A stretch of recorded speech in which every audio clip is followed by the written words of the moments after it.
Hello everyone, আপনারা সবাই কেমন আছেন? আমি রূপশ্রী, ত্রিপুরা একটি সুন্দর শহর উদয়পুর থেকে একটি ছোট্ট হোম বেকারি চালাই। তো আজকে ব্লগে আমি একটা সুন্দর টু টায়ারে কেক দেখাবো, একদম সিম্পল ডিজাইনের মধ্যে। বলের মধ্যে একটা সুগার বল টাইপের একটা ডিজাইন হবে। আর এখানে দেখতে পাচ্ছেন যে আমি কিভাবে কেকটাকে স্ট্যাকিং করে একদম মিডলে এনে তারপর কেক স্টেক করবেন। এর একটা কথা বলা ছিল যে যারাই কেক অর্ডার করবেন প্লিজ ২-৩ দিন হাতে সময় রেখে করলে খুবই ভালো হয়, যেগুলো কাস্টমাইজ অর্ডার হয়। অ্যান্ড আপনারা তো জানেনই, এত সুন্দর কেক অর্ডার করার জন্য পান্ডা কেকসে ডিএম করতে হবে, আমার নাম্বারে কন্ট্যাক্ট করতে হবে। তো এই কথা বলতে বলতে আমি এখানে কেক স্ট্যাক করে, আর এখানে যে আমি উডেন স্টিকগুলো দিচ্ছি যাতে কেকটা হেলে না পড়ে যায় বা নেওয়ার সময় যাতে কিছু না হয়। আর এখানে আমি আলো ঢোকাচ্ছিলাম যে আমার ফেসটা কালো লাগছে, বিকজ আমি এদিকে ভিডিও করতে পারছিলাম না। এসব দুষ্টামি করতে করতে আমি রোজটা বানানো স্টার্ট করে দিয়েছি, অ্যান্ড রোজের আউটকামটা তো অনেক সুন্দর এসেছিল। ওই দিন তারপর এভাবেই কিন্তু অনেকগুলো রোজ বানিয়েছিলাম, শুধু একটা বানিয়ে দেখালাম আপনাদের। আর এভাবে আমি রোজটাকে কেকের উপর সেট করেছি। যারা বিগিনার্স প্লিজ কেচি ইউজ করবেন, আমি করতে করতে অভ্যাস হয়ে গেছে তাই এভাবেই সেট করে দিয়েছিলাম। তারপর আমি পাতাটা লিফ নজল দিয়ে করেছি।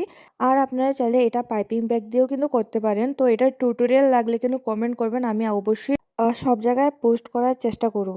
তো ফোরাল কাজটা তো শেষ। তো এখানে আমার হাসি মুখ নিয়ে স্টার্ট করলাম একটা ক্রিটিক্যাল কাজ, হ্যাঁ পার্লারের কাজটা, যেটা যেটা সুগার বল দিয়ে করছি। এটা অনেক টাইম টেকিং। আমি শুধু অল্প দূর দেখালাম আর কি, যে এতটুকু এতটুকু করছি, কিন্তু এটা অনেক টাইম টেকিং ছিল। তাই জন্য এই কাজগুলি একটু কস্টলি পড়ে, আর সুগার বলের দামও কিন্তু অনেকটা কস্টলি আসে। তো এটা হচ্ছে আমার ব্রহ্মাস্ত্র, মিন্স এটা হচ্ছে ম্যাজিক স্প্রে বা আপনি গ্লিটার স্প্রেও বলতে পারেন। এটা দিলে কেকের মধ্যে একটা খুব সুন্দর শাইন আসে। আর আমি কেকের আউটকাম দেখে তো খুব খুশি ছিলাম। তো এই কেকটার মধ্যে না একটু চেঞ্জেসও হয়েছে, লাস্টে আপনারা দেখতে পারবেন। কিন্তু দেখুন কেকটা কত আই স্মুদিং বা আই ক্যাচিং, কেকটা এত দারুণ লাগছিল। হ্যাঁ, চেঞ্জেসটা হচ্ছে যে কেকের উপরের রোস্টটা সরিয়ে আমাকে ক্যালেন্ডার বানাতে হয়েছিল। যারা কাস্টমার এসে বললো যে ওদের এমন ক্যালেন্ডারের একটা রিকোয়ারমেন্ট ছিল, তো তখন আমি বললাম আগে বলতেন, আমি এটাকে প্রিন্ট করে নিয়ে আসতাম। কারণ বসে বসে ক্যালেন্ডার আঁকাটা এই কেকের টপে একটু বলতে হেডেক ছিল। তারপরেও আমি ম্যানেজ করেছি কোনো রকমে, দেখতে তো খুবই দারুণ লাগছিল।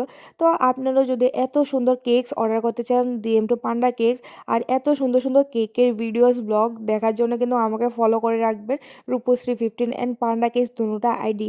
তো দুষ্টুমি করতে করতে আমি প্যাকিংটাও দেখিয়ে দিলাম। আজকের ব্লগ এর দূরই, দেখা হবে নেক্সট ব্লগে, টাটা।